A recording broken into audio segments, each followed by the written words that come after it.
Attend the world's best business workshop led by America's #1 business coach for free by subscribing on iTunes and leaving us an objective review. Claim your tickets by emailing us proof that you did it and your contact information to info@thrivetimeshow.com.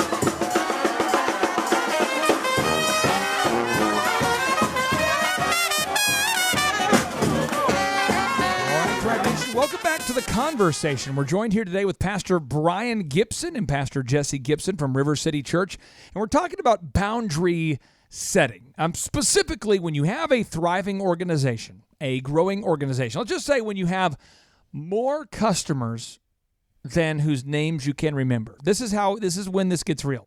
When you have more, we only have like 10 customers. You know, I know chiropractors, I know doctors who they have 25 customers. I literally know doctors that have 25 patients. You say, how's that possible? What they do is they have this thing called concierge medical. So you have medical insurance, but you might shell out $1,500 a month to your doctor, and then he's just always available for you and just 15 other patients. And so when you're doing that, I mean, it's a premium service, okay? And so maybe you have to be more reachable. But if you have like 100 patients or 200 patients or 1,000, eventually you reach a breaking point where you can no longer know their names. So I want to ask you this, Pastor Brian. When you have 1,000 people attending your church and your cell phone number has been shared with people, how do you know when to turn the phone off? How do you do it? How do you do it? We started the church. This is crazy. But in looking back, not knowing the things we know now, we started the church with some billboards whenever we went first Sunday morning services. Got some money together, don't have a lot of money, but we're going all in, right? Right. So we put billboards up, River City Church coming, and it had a number to call if you were interested, and that number was my personal cell phone. No way. Yeah, no, I promise you. That's awesome. And I took every call around the clock. Every meal I'm talking, I'm inviting. I'm trying to get somebody. River City now offering a 24/7 prayer line. Call this number to... Oh, it's 3 a.m. Welcome, Pastor. Drunk concierge pastor. Drunk calls all the time. Hey, Pastor, I can't feel my face. I'm not even with you. Yeah, all the time. And so finally it's like, wait a minute, this is not going to work for life. I cannot do this. So you start learning about setting boundaries. You start learning about priority in life. You start learning about what matters. And so what you have to do is you have to learn that you still have to attend to those needs, but it can't all be you. It's not possible. I have to take care of my family. I have a responsibility to the people who are helping me row the ship, okay? So like we've got this place we're going. Think about it like this. We're in a rowboat together, and I do take care of, not at any time that they want me, 2, 3 in the morning, but I am going to take care of the people who are helping me row that boat. And then they're going to, in turn, take care of the other people. So there has to be a system.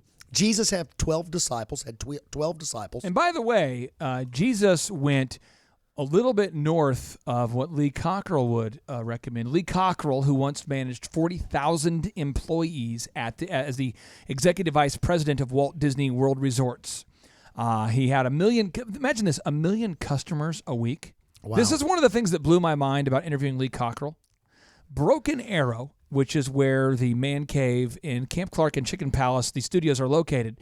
Broken Arrow, Oklahoma, has a population of like 75,000 people. Okay, how many people are in Owensboro? See, 50,000 people. How many people in Owensboro die every day? These are. I haven't counted. Think about this for a second. I should count more cadavers. Think about the profundity of this idea. Lee pointed out to me, with 1 million guests visiting a week, it is a statistical improbability that we will ever go a week without somebody dying. Wow, I would think it would be multiple times daily. That's what I would have thought. He's like, it's statistically improbable for men who are taking their kids between the ages of 50 and 60, grandkids, to Disney World. It's improbable that there won't be a heart attack at some point. So there's always an emergency. There's always a chaos in the happiest place on earth. So I want to ask you there, Pastor Jesse. Right now we're showing that according to Psychology Today, the average person gets interrupted by their smartphone 85 times a day. Absolutely. As a pastor, I have no idea what that number is. Like 167. How do you set those boundaries? How do you do that? How do you set those boundaries? We just had to make a decision that we weren't Jesus and that these people needed help, but it wasn't always today. But people don't like, we had to say these are the hours that we are offline, that we are out of contact, that we... But my child has just got engaged. That's right. And it's a Friday. I want to tell you. I want to see if you can... Yeah. I want to book you right now for the wedding, right now. It's so exciting. My child just is eating dinner. So I'm going to go ahead and finish feeding them dinner, and I'm going to go ahead and finish putting them to bed. And I'm going to get up in the morning, and when I'm in the office, I'm going to call you, and I'm going to congratulate you, if that's what we're doing. But we had to because now Facebook is so open, so everyone thinks they can just send you an inbox. And if you have those push notifications, you think you've got to respond to my it. father-in-law just died, and I need to call you. Yes. Z, I am having an ocular emergency. My retina and my pupil, I don't know a whole lot about the human eye, but I think I've detached my retina. I maybe have detached my eye. I can't find, it hurts so much, I can't see.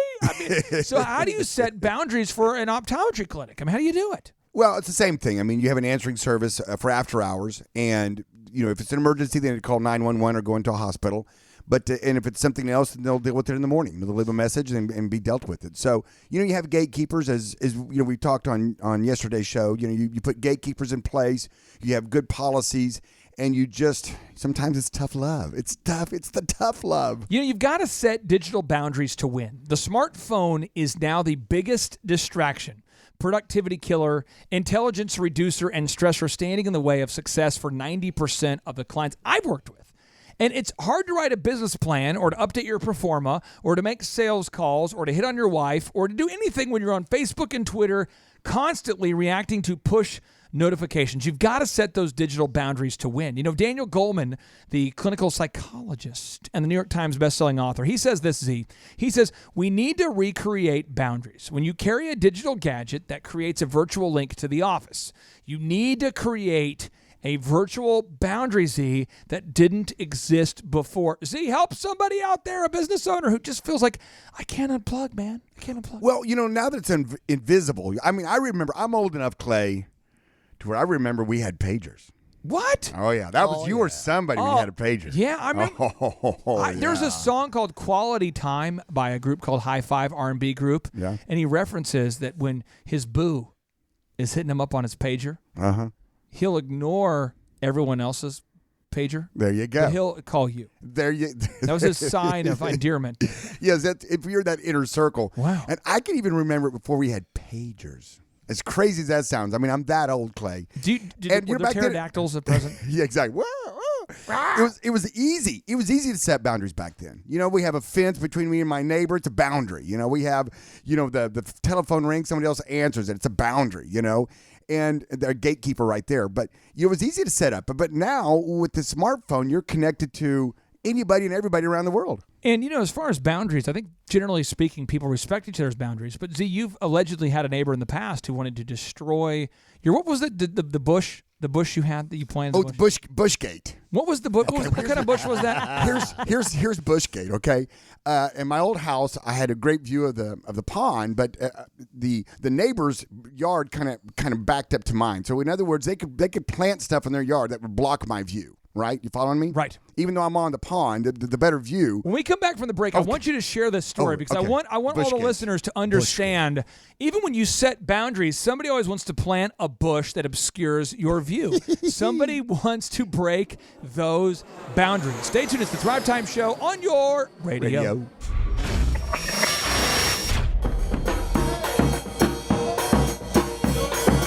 And now, back to the Thrivetime Show on Talk Radio 1170. All right, Thrive Nation, welcome back to the conversation. It is the Thrivetime Show on your radio. And before we went to the break, we were talking about setting boundaries. And one of the things that I have discovered as a business coach, that there's somewhat of like an unwritten rule out there right now that people are starting to feel like that being busy is a state of awesome. It's almost like it's a badge of honor to be busy. It almost feels awesome when you're in a group of people and they say, "How you doing?" And you say, "I've been so busy. I mean, I've just been blowing up. I mean, I'm super busy." But yet, I think that busyness is a form of laziness. And so Daniel Goleman, the clinical psychologist from the New York Times bestselling author of the book called Emotional Intelligence, he wrote, "We need to recreate digital boundaries. When you carry a digital gadget that creates a virtual link to the office, you need to create a virtual boundary that didn't exist before." Psychology Today is showing that the average person is interrupted 85 times per day now with a smartphone push notification.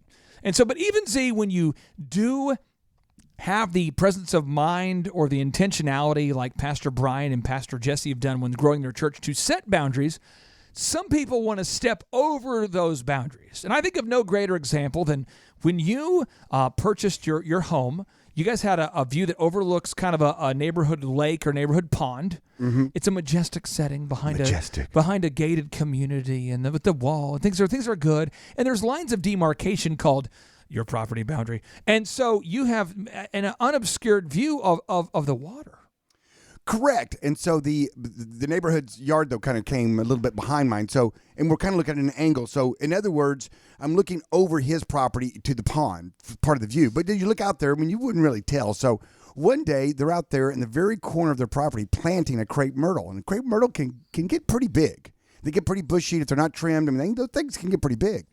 So, I walked up to the edge of the property. I said, "Hey, how you guys doing? Hey, what's up?" And I said, what are you doing down here? And they said, "Well, we were marking the property line. We're marking. We're marking. We're just wanting to make sure we're marking. Yes, this is our far corner right here. We're not saying there's a dispute. We're just marking it." And I said, "Well, why are you doing that?" They go, "Well, people keep walking through our yard. People walk through their yard to walk around the pond because right around the pond is community space for everybody in the neighborhood." And people keep walking through our lawn.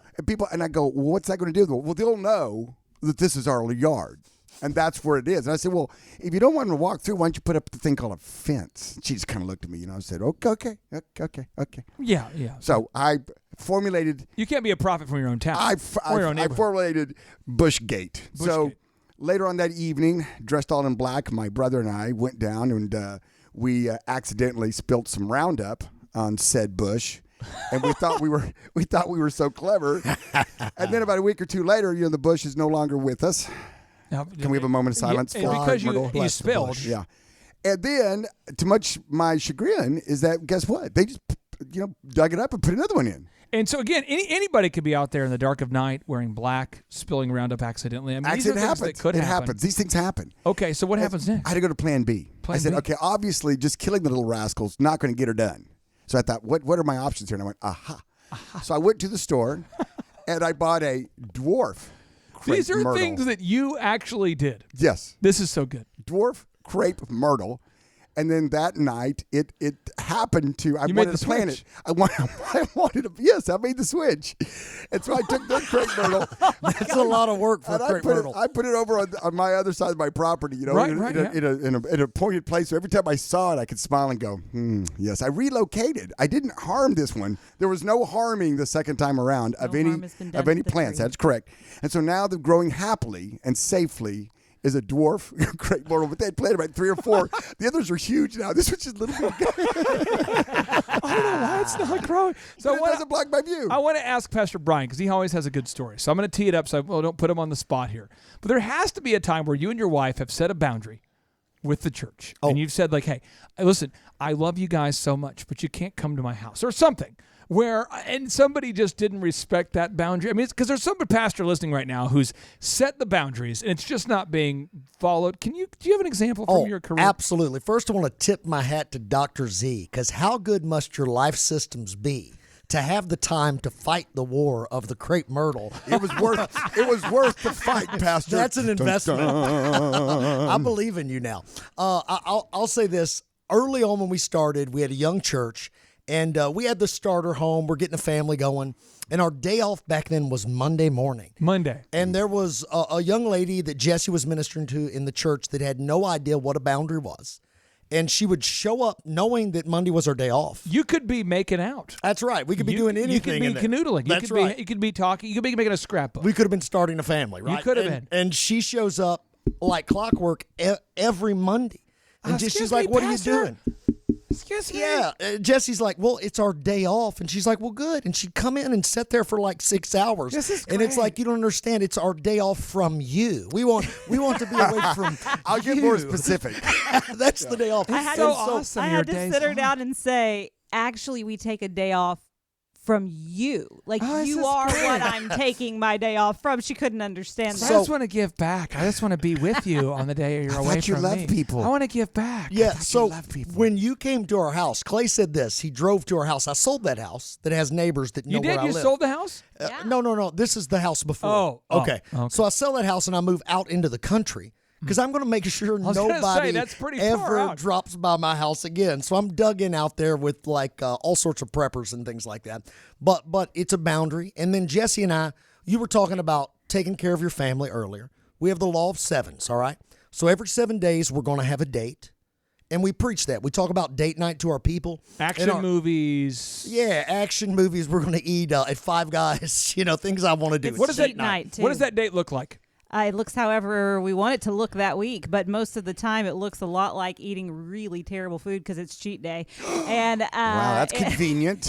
Yes, it is. and doing whatever we like to do in silence outside of our town that we pastor. And if you're close enough to another town, even if it's a small town that has like a little diner or something, I really encourage you, if you're a pastor, to leave your town because you will be pastoring at the restaurant and Yeah. go somewhere. 1 in Okay. every 50 people got you'll it. walk into in Owensboro goes to our church. 1 in 50.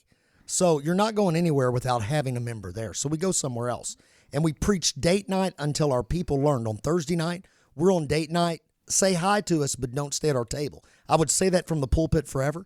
Till now, if you see our long-term members on a Thursday night, they won't come near me at the table. Ever. It's kind of like it's just a boundary. So you've set those boundaries now. Yes. And I funny story. David Robinson. I went with him to Subway. It's a classy joint. Went to Classy Subway for a joint, sandwich. yeah. We go in Big there, time. and the lady at the checkout line. I mean, he's 7 feet tall, 7'1", and so we're going through, and he's like, "I'll take a 12-inch turkey with a whatever," and she just looks at him like, "You're David," and I remember she just froze, and she goes, "You're David Robinson." And he's like, "Yeah," and I would like to have a 12-inch. She goes, "Could you sign this?" And she reaches for the napkin. True story. Well, the construction guys across the street are like, "That's David Robinson." And so all these guys, the whole construction crew is running in, and pretty soon it happens. And he just was explaining to me, this is like what his normal is. And he really does love the city of San Antonio. But for his sanity, it's almost like you have to have those boundaries. Z, capstone thought. For anybody entrepreneur out there who has more than 1,000 customers you're working with, Okay. and you're really struggling with setting boundaries because you don't want to be a mean boss. You love your customers so much. Help me set my boundaries so I can take my son on a mandate. Help me set those boundaries. Well, I think you had a lot of good stuff here right now. We've been talking about that, and if you can't be that person, then get an assistant or a gatekeeper to be that person for you. And funnel everything through them. And sometimes you even have to go to extreme to change a number. What And role does Sydney play for you with setting schedule boundaries? she's a gatekeeper. So when people know they want to schedule lunch or they want to schedule time with me, they go through her, and then she has I'll answer her calls, I'll answer her text, and we'll get things scheduled. And so that's how you do. That's kind of one of the moves you do. But you may have to go to an extreme, Clay, if it's really bad, to be able to be productive. You might have to change the number or give that number to an assistant and let them funnel all those calls through them. It's. Once people get the idea and you get them educated, then you're going to have those boundaries set. I have like a rude. It's positive, Z. This is going to sound like a bad thing Positively about you, rude? but it's positive. Dr. Z has let me know through osmosis as well as through direct communication during a man session one time. If you ever need something, you can call me, but don't call me unless you need something. These updates where you're telling me an update just to update me, there hasn't been an update. I care about you, but don't call. See, those non-urgent texts and calls, because you have so many people you work with, it can wear you out, can it not? Yes, it can wear you out, and just takes time and takes effort and takes energy, and And then pretty soon you're like, you just want to ghost everybody. And that's not healthy either. So you want to set up good boundaries and let people know, especially the ones that are close to you that have access to you. And I really do love our relationship, but I think twice before texting. And so if you need help setting boundaries, we can help you at our next in-person workshop. You can get your tickets today at thrivetimeshow.com, where you can find videos, podcasts, one-on-one business coaching, and a lot more. My name's Clay Clark, and as always, I want to end the show with a boom. 3, 2, 1, boom!